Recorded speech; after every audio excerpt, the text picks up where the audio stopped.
if England's players are worth 40 million or whatever you said at half-time or whatever against, say, Algeria, why can't they do it? Well, I was just about to say, Bill, before I rudely interrupted you. You rudely interrupted me. I don't think they're handling the pressure of playing for their country.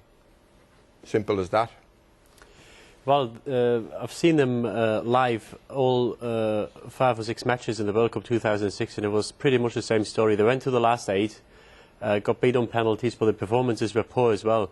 And I'm not sure whether the FA has to look into it, maybe break play up for 2 weeks in the winter, because these players playing from June, July up to May when the season finishes, then they've got a big tournament at the end of it.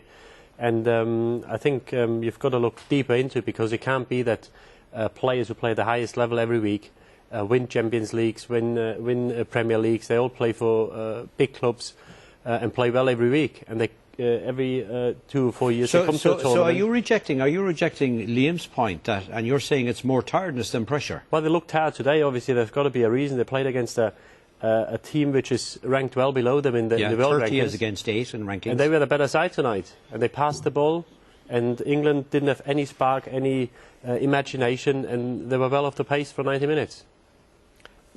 Well, first of all, Bill, they might have overtrained during the preparation for it, because in Austria as well as here. Yeah. What was very worrying was Rooney, particularly tonight. It was an outstanding player, as we know, actually seemed to give in, which I've never seen him do before. He was legless, but he seemed to pack it in. He also, you said earlier on, had no confidence. Well, he didn't. Well, the longer the game went on, he had no confidence. I think that all the England players were uptight.